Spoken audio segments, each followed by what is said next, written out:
Okay mga kababayan, Chris Ulo po at welcome back po ulit dito sa ating YouTube channel. At happy Monday po, ha? Lunes na naman. Okay mga kababayan, pag-usapan ho natin, update lang ho tayo rito sa mga DD shit na mga OFW na kung saan nagrally, nagprotesta ho. Diyan ho sa bansang Qatar. Una nga, akala natin sa Saudi Arabia. Ayaw mo na, basta Middle East, ayaw mo na yun. Diyan ho sa may Qatar, na kung saan itong mga DD shit ay nagrally or nagprotesta. Bilang pagbigay ho ng suporta, diyan ho kay dating President Rodrigo Roa Duterte. Dati ho nating presidente sa kasamaang palad. Na kung saan hinuli ho ng mga pulis or gobyerno ng Qatar dahil feeling nila sila ang siga, sila ang hari. Feeling nila nasa Pilipinas sila. Masyado ho silang nagpadala sa kanilang damdamin, ano? Hindi na nila inisip ho yung regulasyon ho ng kanilang bansang pinagtatrabahuhan. Nagpunta kayo dyan para magtrabaho, maghanap buhay. Hindi yung pupunta kayo dyan tapos ang pakikialaman nyo, iisipin nyo, ang poproblemahin nyo, ang nangyayari ritong issue sa gobyerno. Wala namang problema kung magbigay kayo ng simpatya kay Digong or gusto nyo sumuporta sa kanya. Ang problema nasa bansa kayo na kung saan hindi po pwede yung gusto nyong gawin sa kalsada or sa public dyan sa Qatar. Pwede naman kayo magbigay ng suporta. Pwede naman kayo magbigay ng suporta, simpatya sa social media. Ano ba kasi feeling nyo? Ba't ba ginawa nyo yan? May mga nagsasabi pa, mga kababayan, mga ka-analyze, fake news daw to. Sabi ng mga ibang kapwa nila OFW na DD shit. Fake news daw ito. May mga nagpo-post pa nga. Away, nandito ako sa Qatar. Ay, wala naman nahuhuli Wala naman baleta. Ay, nandito ako sa Qatar. Wala namang hinuhuling OFW. Fake news yan, fake news. Kasalanan pa ba namin yun kung nandiyan ka mismo pero kami pa yung unang nakabalita kaysa sa'yo? Kailangan pa ba namin problemahin yung nararamdaman mo, yung feelings mo? Ha? Ano gagawin namin kung hindi mo nababalitaan? Putik ang lagay ko pa yung paniwalaan ng taong bayan kaysa sa mga balita. Susgi atay. Fake news!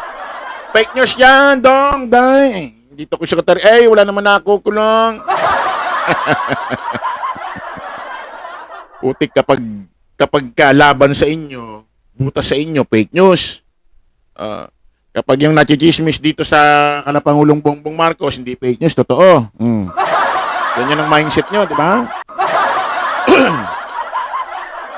Ito mga kababayan, ito yung mga ebidensya na kung saan, totoo talaga. Simulan natin dito sa Abante News Online.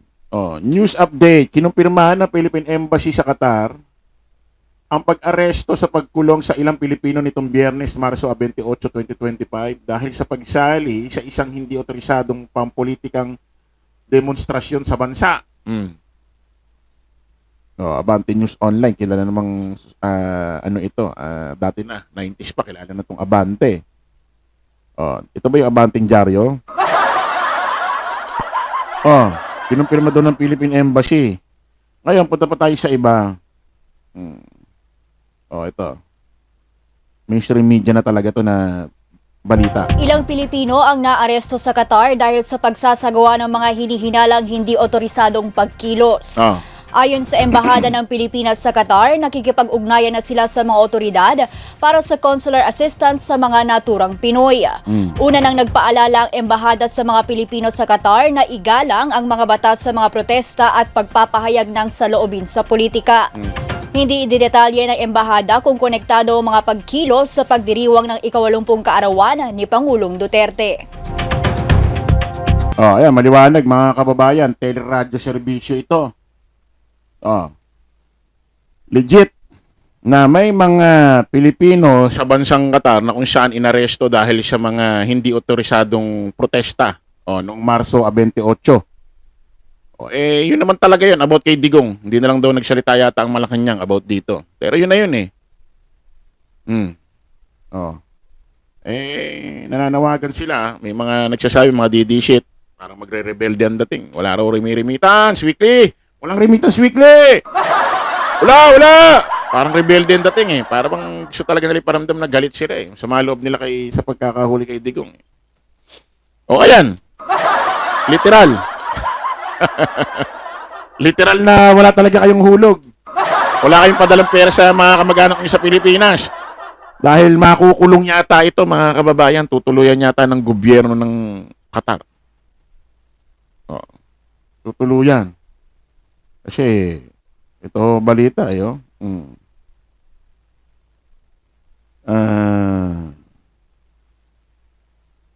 Pero ang sabi ng gobyerno natin, pakinggan natin to. Balita ng ABS-CBN. Nakikipagtulungan na ang Embahada ng Pilipinas sa Qatar para mabigyan ng tulong ang mga naarestong Pilipino. Nakikipagtulungan na raw yung Pilipinas, gobyerno natin sa Qatar para mabigyan ng tulong ang mga naarestong Pilipino. Tulong! Ewan natin kung anong klaseng tulong yun, pero ewan natin, ano bang klaseng tulong? Kasi kung makukulong talaga ito ng 3 taon, ano bang tulong gusto nyo? Ayuda? Di ba ayaw nyo sa akap?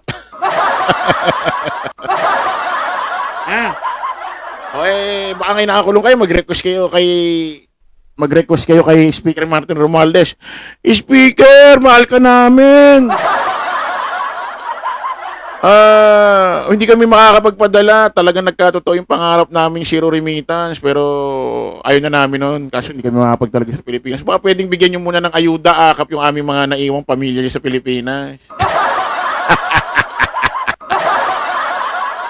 Sabi ni Speaker Martin Romualdez, akala ko ba ayaw sa ayuda? Ayaw sa akap. Bakit ngayon nangihingi kayo ng ayuda, tulong para sa inyong mga pamilya? Hindi, joke-joke lang po yung speaker, prank-prank lang. Kala ka mahal nyo si Digong? Hindi namin mahal yan. Nakikiuso lang kami sa mga issue, nakikisali lang kami. For experience. Ano pa sabi rito? Ano pa sabi rito ng ABS-CBN?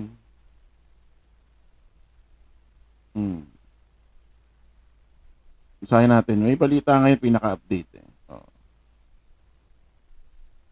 Isahin natin. Balita rin ng ABS-CBN. Bago lang. 36 minutes ago.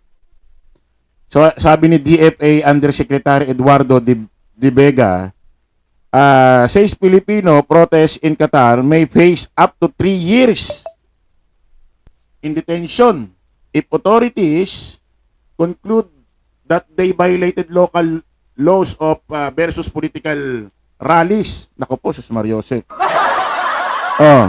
Filipino protest in Qatar may face up 3 years in detention. Nako po, Sus Mari. Tingnan niyo yung ginawa ninyo.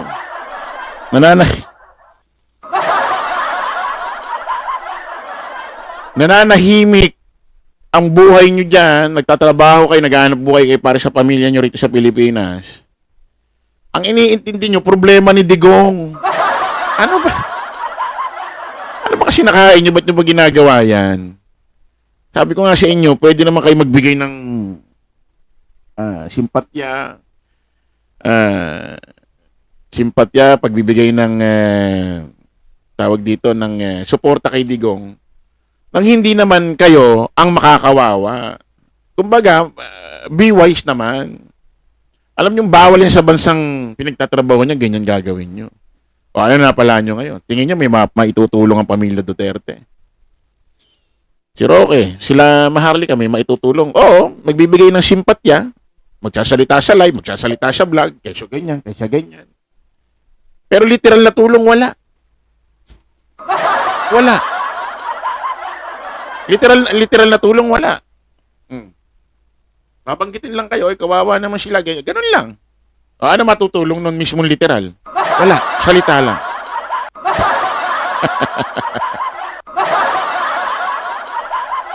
Ano kasi kayo naidadrive kasi kayo no? Ng pamilya Duterte tsaka ng mga kaalyado nila, yung mga vlogger pa diyan. Nadadrive kayo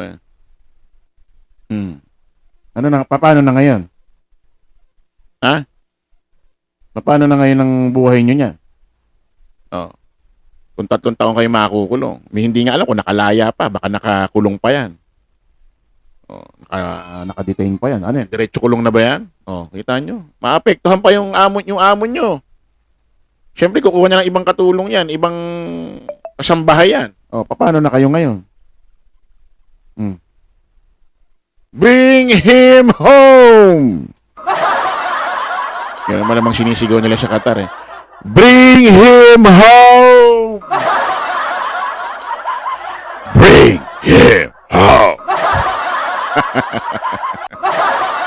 Okay, maraming salamat po mga kababayan. Kita-kita tayo ulit sa panibagong live, panibagong vlog. Paalam po pa samantala ang inyong lingkod, host Chris Ulo. Lagi natin tatandaan doon, follow the majority, follow the right way. Maraming salamat. Kita-kits po tayo ulit maya-maya lamang. Bye-bye.